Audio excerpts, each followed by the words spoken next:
This video is not productivity advice. This video is not about pushing through life and trying to get as much done as possible. Really, this video is about how to live a balanced life, an abundant life, a life of purpose by living authentically and doing what you love. There will be some common sense explanations, scientific explanations, psychological, and spiritual explanations behind this. This is a multi-perspectival deep dive into why your life feels like a struggle, a grind, and what to do about this. So this video is titled something like How I Work 50+ Hour Work Weeks Without Life Feeling Like a Grind. And I'll get into a deeper explanation behind this later. But really, the reason I can do this without life feeling like a struggle, like I'm pushing against resistance, is because working this much is naturally what I feel like doing at this stage in my life. And so for the most part, it feels pretty easy. Of course, there's resistance that comes up. I don't claim to be perfect. I don't claim to have it all figured out, but I do claim to have come a long way in this. So if you came to this video trying to push so hard to be more productive in something that you don't really find that enjoyable, then what I'm going to say in this video will never work for you. So the main thing that we're questioning in this video is the idea that we need to push and work extraordinarily hard to achieve our goals, actualize our life purpose, and reach our highest potential as human beings. This script is so deeply ingrained into cultural speech that it can go undetected unless we seriously question it or come face to face with it. Millions of people across the world, they wear a badge of honor for their 60+ hour work weeks, never taking a day off, and always being on their grind. Don't get me wrong, brute hard work can be necessary at times, especially when it comes to lifting yourself out of a non-ideal life situation or you're just trying to get something off the ground. But life always being this grind, coming at the expense of your personal health and well-being, as well as your relationships with your loved ones, that's not something to idealize. I came face to face with this cultural script after my graduation from college. Upon graduating, I was elated to finally not be bogged down by schoolwork because it meant I could finally allocate more energy to my business endeavors of becoming a life coach, making YouTube videos, and writing. I told numerous people how excited I was to grind and to work so hard. And due to a variety of factors, my excitement faded fairly quickly after graduating. I felt burnt out, anxious about whether or not I could make the business work, and this all made me feel depressed at times. This begged the question, does success really need to be this hard? Do I really have to grind and push in order to reach my goals? And the answer has since become crystal clear to me. Hell no, man. So I invite you to consider the possibility that you could achieve all of your goals, become financially abundant, and self-actualize without it being a grind, this struggle. I invite you to consider that the process of realizing the life of your dreams can be mostly effortless. I also invite you to consider that you can still work long hours, but that it contributes to your well-being and your satisfaction with life rather than taking from it. To understand what I mean by this, we need to understand why people work hard and grind in the first place. So one entrenched in grind mentality is what I'm calling it. They feel that reaching their goals is a struggle. They feel that life is an uphill battle, and there's resistance there. There's resistance to the present moment. The reason people grind so hard is because they are not content with their current reality and are seeking to be elsewhere. There is a misalignment between one's lived experience and their desired reality, and so the grind is an attempt to bridge this gap between current reality and desired reality. I mean, if you're content with reality, you wouldn't be grinding. One may be fueled in these endeavors by the idea that they can have it all in the future through working hard, or that after age 65 they can finally retire and rest and be at peace, or that after they achieve a certain goal or a certain thing, then they can finally be happy. But whatever it is a lack of contentment with the present moment and a fixation of a thought about the future that one perceives as being better than the present moment. In my case, I was fixated on the goal of being able to make an income high enough so I could do my work full time. And as a result, I developed this sort of tunnel-like vision on meeting this goal and ended up neglecting core needs as a result, which only strengthened the resistance towards my vision, which only made life feel like more of a grind. In this, I lost touch with one of the most basic and important truths of existence. Life is about the journey, not the destination. Find peace in the present moment. You see, most people can intuitively accept these truths, but living it is an entirely different thing. To live this, the ego's insatiable urge for more will have to be quieted. I want you to hold the possibility in your mind that you can fully accept and be content with the present moment while still moving towards the vision of your future reality. The two are not mutually exclusive. We can think of one in grind mentalities constantly trying to swim upstream as they are pushing against resistance, grinding to get to this perceived destination. But I am here to tell you that the destination is not actually upstream. You don't have to swim against resistance to get to your destination. The destination is actually downstream. This is great news because now, to get to your destination, all you have to do is stop resisting and align yourself with the flow of the river, the flow of life, to get there. And to align yourself with the flow of life, you'll have to stop trying to control every aspect of your experience and trust in the intelligence of the universe to carry you.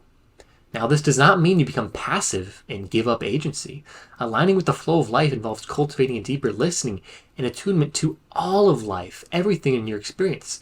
Aligning with the flow of life means honoring the intelligent current that exists within you. This means honoring your authentic desires, following your heart, your intuition, and deepest wisdom, and taking inspired action from that place. Really, this is mostly about doing what feels natural and right to you. Of course, making this transition from resistance to flow can feel weird or threatening, which may cause us to label it as unnatural at first. But the fact that you are still watching this video indicates that you have an intuition that moving from resistance to flow will help you. So I encourage you to follow this impulse and listen to what I have to say here in this video. So another way we can conceptualize aligning with the flow of life is simply by loosening resistance. There are numerous ways in which we are both consciously and unconsciously in resistance to the natural, intelligent current of reality.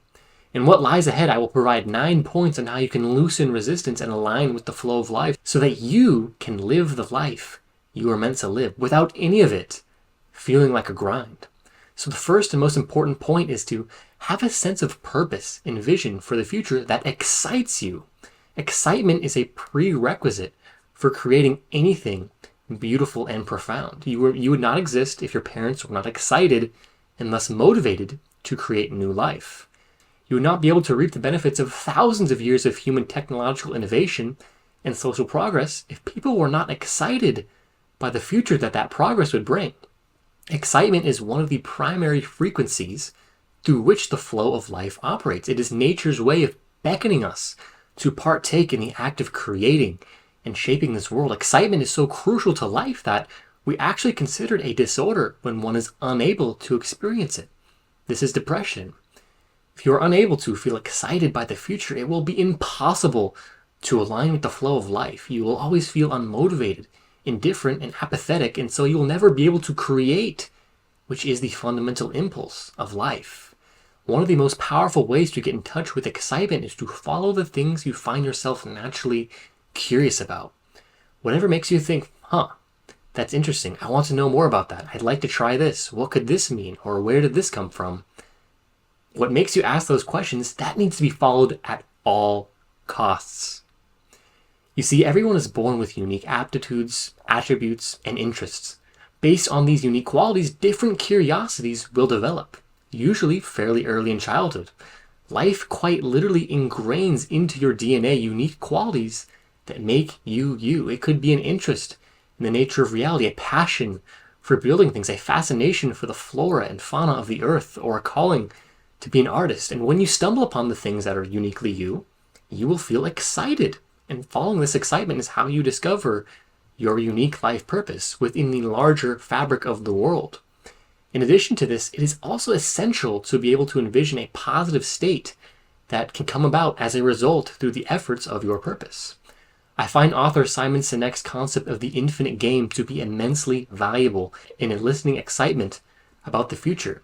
To start playing the infinite game, imagine a future state that is so great, grand, beautiful, and high that tears might come to your eyes.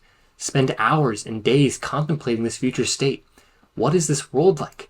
What are the inhabitants of this world like? What do they do with their lives? What is their reason for living? What is the government like? What is the economic structure? How do the citizens feel on a day-to-day basis? What makes this future better than the current one?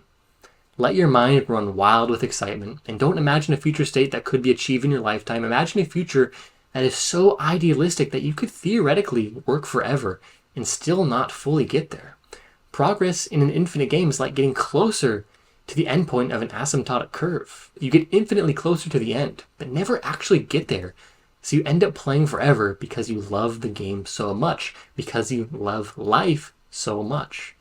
And I talk about the infinite game a lot in other videos because I think it's just so important and so essential to have this vision in your mind of just where you're going. And when it comes to my vision, there are so many intricacies to my vision. My vision, can basically be summarized by cultivating a species-wide enlightened consciousness. I use that word very loosely, enlightened. I don't actually like the term that much, but this consciousness that comes about through transcending ego structures that have been responsible for war, discrimination, exploitation, and suffering on our planet.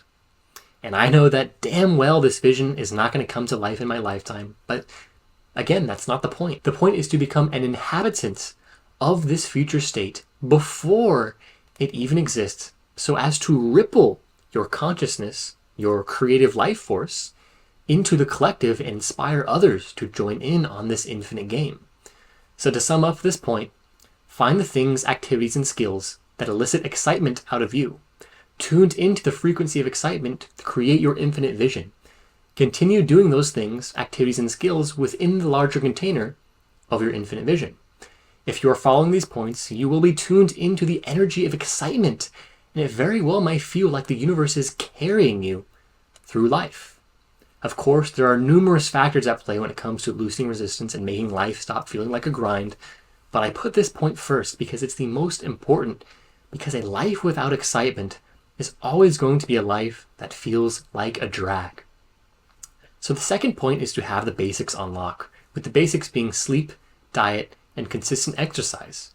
In my case, after graduating from college, I knew what activities and unique skills that I had that made me feel excited.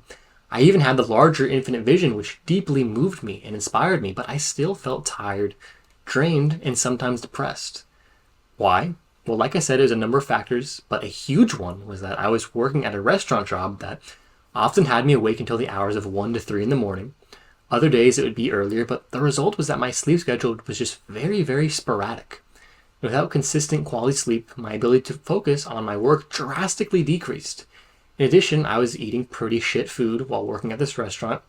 I was also smoking an unhealthy amount of weed, which scattered my focus, making work even more difficult. And all of that busyness, combined with other factors, also led me to not getting enough exercise, which created this cycle of just not being vital, not being alive, not having energy, and that made me feel like it was a push against resistance. Made me feel like I was grinding.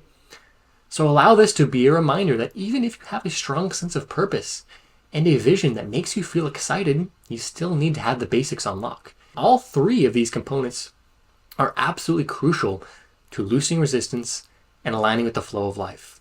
Without having the basics on lock, you will have low energy, be in a worse mood, be less sharp cognitively, and you'll just feel less excited. And as we just talked about, you need to feel excited if you're going to show up and create and do what you're meant to do on this earth. This dramatically increases the resistance between you and your goals. So having the basics on lock is just absolutely crucial to creating a life that does not feel like a grind. The third point is to create a routine that honors your body's natural rhythms. What made working late hours at this restaurant job so detrimental to my well-being was that I am not a night owl. While others have no problem staying up until 4 in the morning and then sleeping until noon, I have never been that person. Throughout my entire life, my body just pretty much automatically wakes up when the sun rises. I have never used an alarm clock in my entire life because my body is just pretty automatic at waking up at first light.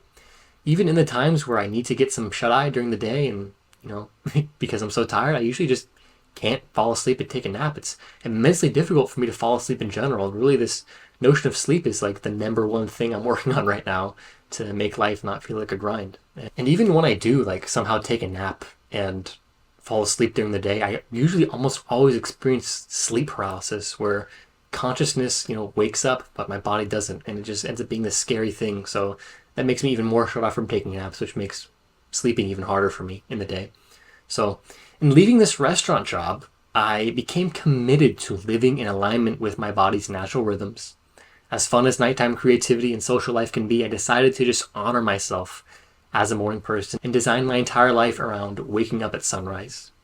And designing your life around your natural rhythms will, it'll look different from person to person, but there are also scientifically verifiable truths when it comes to the body's natural circadian rhythms. So I suggest you research that, but experiencing direct sunlight in the morning works wonders for waking my body up in the morning, making me alert. Being on screens right before bed has been detrimental towards my sleep, and that's how it is for many others as well. And in addition, I've become more aware of how I feel after eating. For me, I usually have lower energy and am less cognitively sharp for about an hour after eating a larger meal. So I steer clear of any deep work after eating. Of course, it depends on what is eaten though. And I've also learned that eating a meal too soon before sleep also makes it much harder for me to fall asleep and to stay asleep. And whenever I get enough sleep, the day just feels so much less like a struggle. And yeah, again, this is like the main thing I'm working through right now, is just getting enough sleep. It's like the number one source of resistance in my life right now. So just coming from me, this like sleep is just so important. Just all the basics are so important.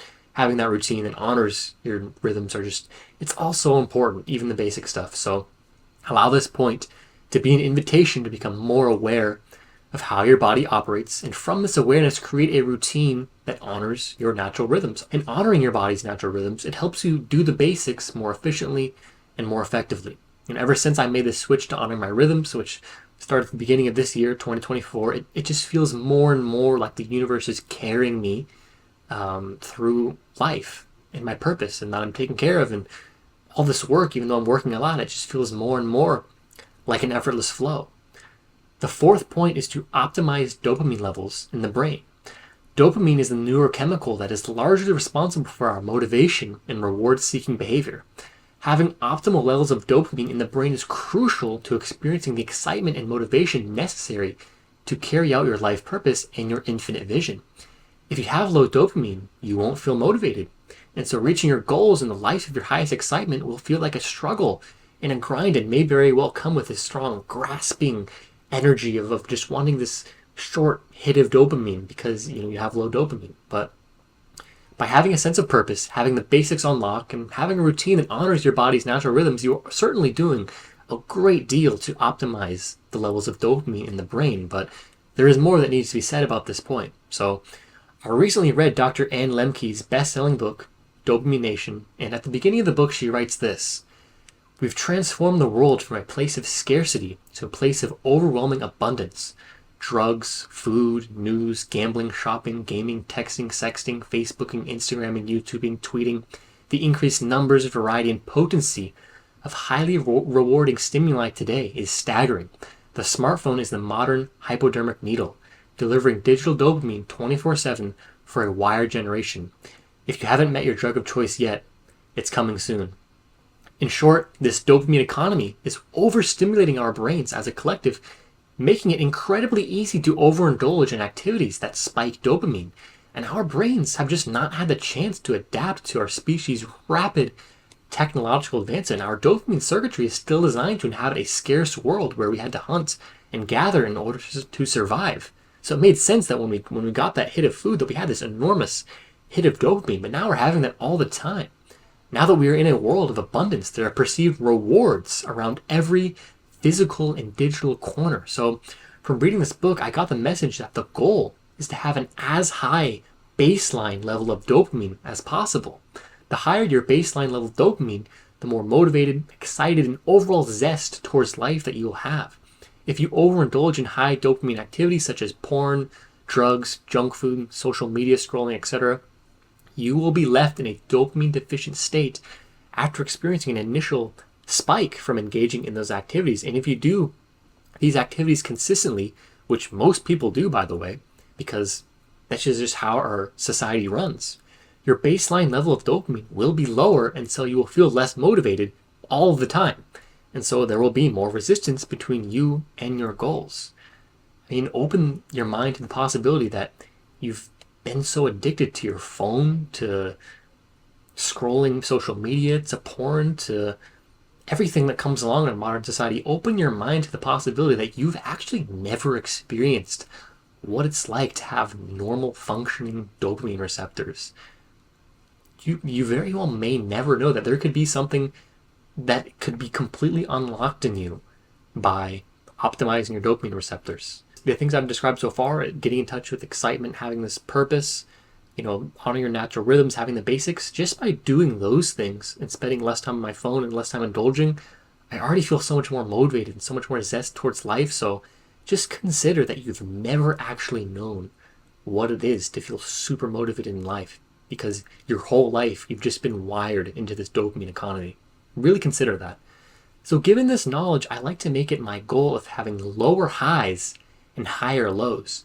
Previously in my life, I would always seek the high highs, which always resulted in low lows. This left me in a constant state of seeking something more or something greater in my life, that I was always just wasn't content with the present moment. I was very unsatisfied.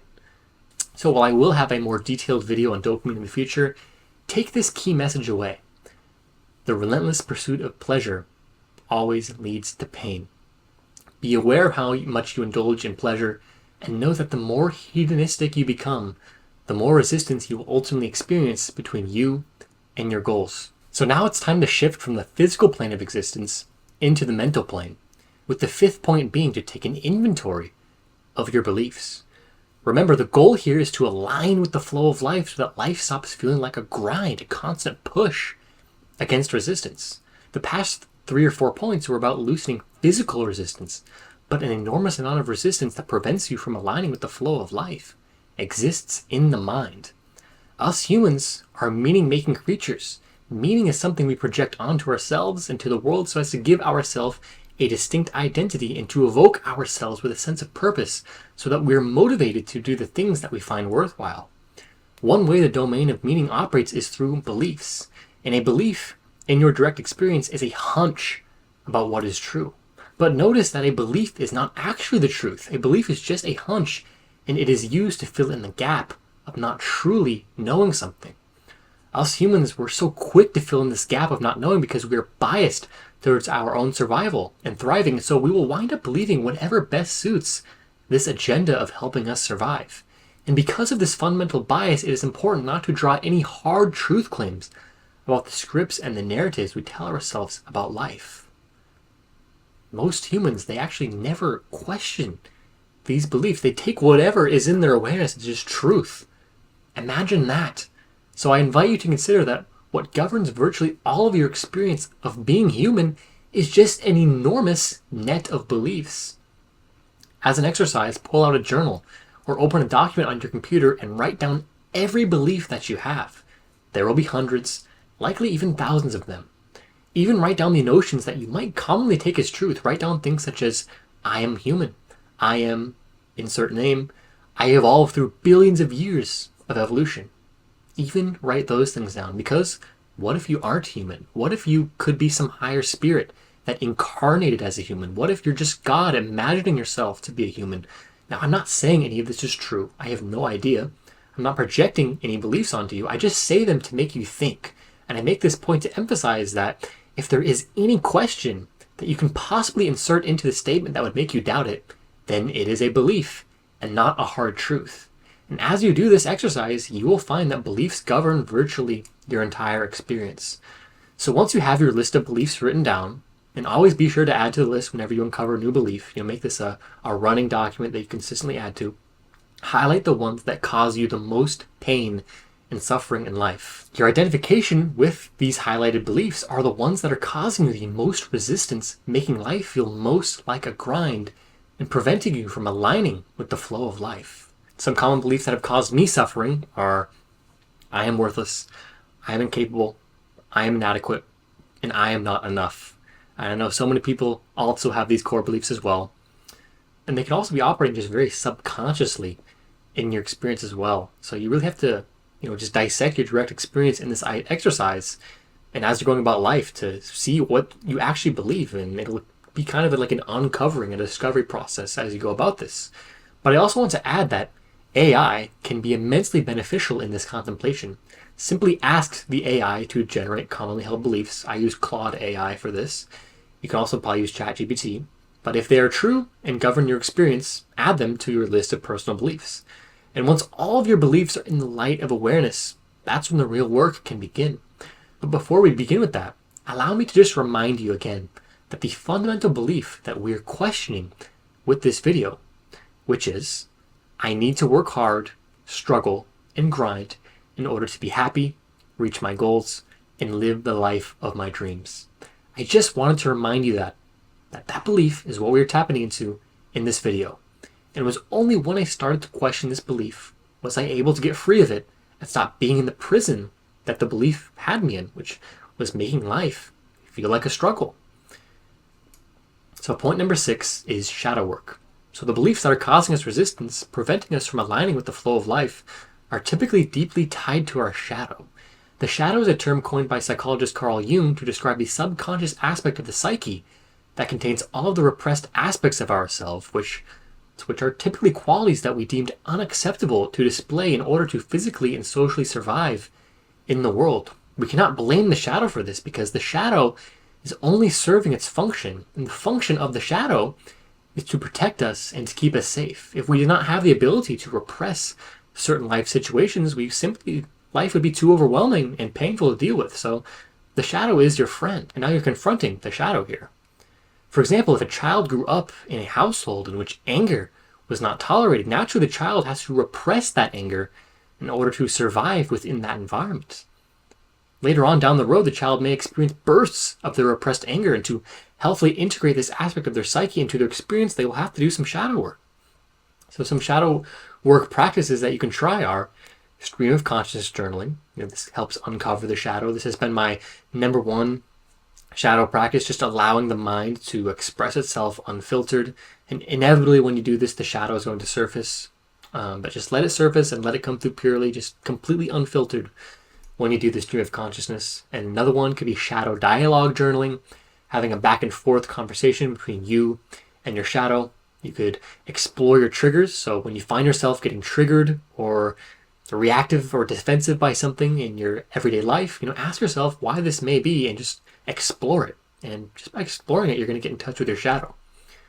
Another one you can do is dream analysis. The shadow always appears in dreams. So, keep a dream journal and write it down first thing in the morning, or, you're going to forget it if you don't write it down. But these are just a few methods you can try. There are so many more methods, and so many more also methods when it comes to embodiment. I was more describing methods that just get you in touch with your shadow and get you to notice it. But there's so many different more embodiment practices you can do that are going to be highly tailored to whatever your shadow is, that are actually going to get you to, more healthy integrate the shadow. And with these journaling exercises, it's more of a start, but I kind of just want this video to be a starter into that. I'm not going to do a whole video on shadow work. Maybe another time I will, but these are just a few methods you can try. But the whole point of shadow work is to see, understand, accept, and embrace these repressed parts of yourself. And compassion is a requirement for healthily integrating the shadow. Without compassion, you'll just end up denying and repressing your shadow away again. And the only way to have true compassion for your shadow is to understand it.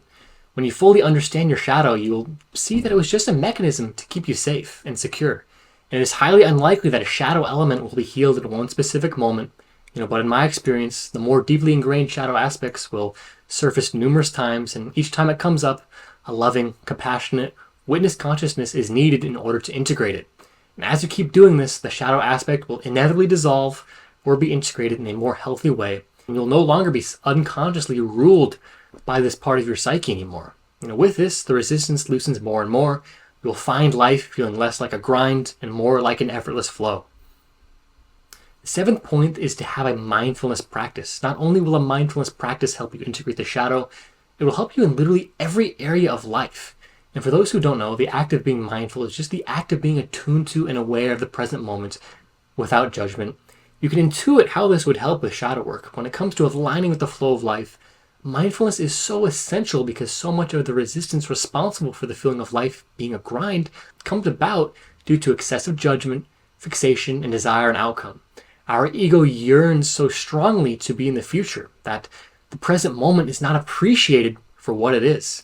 You're not even living in the present moment when you're just living in your ego. So with mindfulness, we fully attune our awareness into the present. Just like the muscles of the physical body, mindfulness is something that can be trained through consistent practice.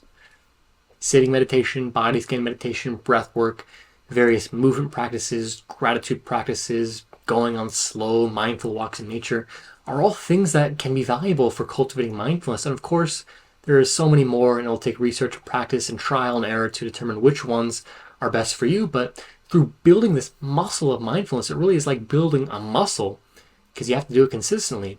You'll find yourself more aware, accepting, and appreciative of the present moment, and very well may have insights that radically alter your life for the better. I mean, conjure up in your mind the archetype of a Buddhist monk. You can think of these types of people as like the bodybuilders of mindfulness. They meditate for several hours a day, are completely attuned to the present moment, and as a result, they have an extremely calm, peaceful, and compassionate aura.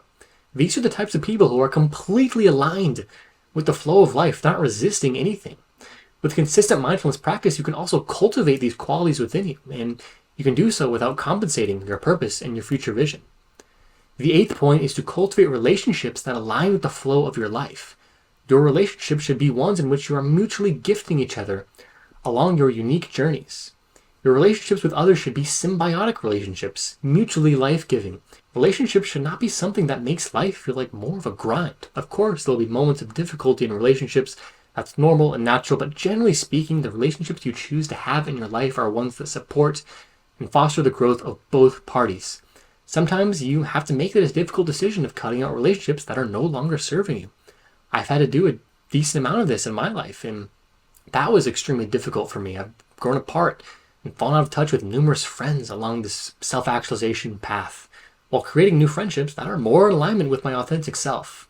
As long as you're staying true to yourself and are expressing your authentic energy to the world, you will naturally gravitate towards and find people on a similar wavelength and bond with them easily. Of course, radiating this authentic energy is easier said than done, which is why knowing who you are, where you came from, and where you're going through your life purpose and your infinite vision is so important. So get clear on who you are, and then you will find people who are similar. And don't forget the power of the internet in finding people either. Some of my closest friends I have met online, and this allows me to advertise to you the Soulful Synergy Sanctuary, which is a completely free community, at least at this moment in time, that I created with the sole intention of fostering friendships among those on the path of spiritual growth and self-actualization. We do community calls every Sunday on Zoom where we ask a powerful question, go into breakout rooms to meet each other, discuss the question, and then we come back into the larger group and discuss the questions. And the questions are usually relating to spirituality, life purpose, existential topics, the big questions in life. But anyway, the link to that will be in the description. So again, it's completely free, at least at this moment in time. Maybe it won't be in the future, but I hope to see you there. The calls have been amazing so far, and if you resonate with this video, I know you'll fit very well with the community, so please join. Link will be in the description. I hope to see you there. And now the 9th and final point, and this is one of the most essential points, and I say it last for a reason, and that is to trust your intuition, the calling of your heart, and ultimately what you feel is right. This feeling is precisely the flow of life moving through you. If you do not trust your heart, you do not trust God. And without trusting God, the flow of life, source, the one, the universe, Brahman, you can really call this higher essence, this divine essence, anything that you want. Without, trust in this, you're regulated to the logic of your ego, which is always defending against the fear of its death. The logic of the ego is always finite, contracted, defensive, selfish, and hyper-analytical. Whereas the logic of God is selfless, expansive, and requires no rational explanation or reasoning. It's just what feels right. The calling of your heart, it typically arises from a subtle, peaceful knowing. It comes from a place of love, expansion, and knowing you are complete. That's internal wholeness. It aligns with and is directed towards your deepest values and most authentic callings in life. Again, it's really just what feels right. At the end of the day, intuitive insights are almost always spontaneous, direct, and come without effort, whereas egoic reasoning, it can be obsessive, repetitive, and become draining in excess. And for life to stop feeling like a grind, it is essential that you discern between the two and that you start choosing the heart more. That doesn't mean that you don't listen to the ego at all. You're not just trying to kill the ego or get rid of it. You're just trying to have a more conscious and healthy relationship with it. and see it for what it truly is, the ego, which is just a mechanism of self-preservation. So God is beckoning you towards wholeness, towards authenticity, and towards the truth of who you are. This is the direction that the flow of life is going. Are you going to align with it, or are you going to fight, resist, and grind against it? The choice is yours. All right, everyone. Remember, life is not meant to be a constant struggle. You didn't come here on this earth to just grind all the time. You can achieve your goals, self-actualize, and live the life of your dreams without it feeling like this grind, this struggle. The key is to align yourself with the flow of life, and you do this by loosening resistance on the physical, mental, and spiritual planes. Do these things consistently, and I promise you that life will start to feel more like an effortless flow rather than an uphill battle. And of course, it may never be perfect. For me, it's not at all. I really have been struggling with my sleep, and that's been the biggest thing for me. I still feel like, sometimes I'm grinding and I'm struggling and pushing against resistance, but it's so much better than it was in the past. I've consistently been putting in about 50 hours a week, sometimes more, into my work, and for the most part, I don't feel like it's a grind. It's just what I naturally feel called to, and it's pretty effortless, you can say, even though I'm putting in effort. But when I'm fully in tune with the work, it just feels like a flow. It kind of just happens naturally, and that's why I say it's effortless. And if you're interested in taking a deeper dive into all of this, getting excited about life, designing and finding a purpose that excites you, living the stuff that I've talked about in this video, I do offer coaching. My current coaching program is called Spiritual Fitness, which helps you do exactly this and helps you align with the flow of life. So if you're interested in that, you can click the link in the description to learn more about that. You can actually book a free discovery call with me to see if we're a good fit. It's a free 60-minute call to get clarity on your intentions, your goals, what you want, to see if you're a good fit with the program. And even if you're not a good fit, it can still just be a good 60-minute call to get more clear on what you really want. So again, link will be to that in the description.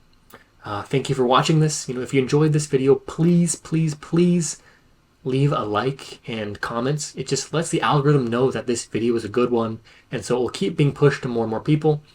And if you know someone who could benefit from this information, please share it with them. And as always, guys, have a great day and peace.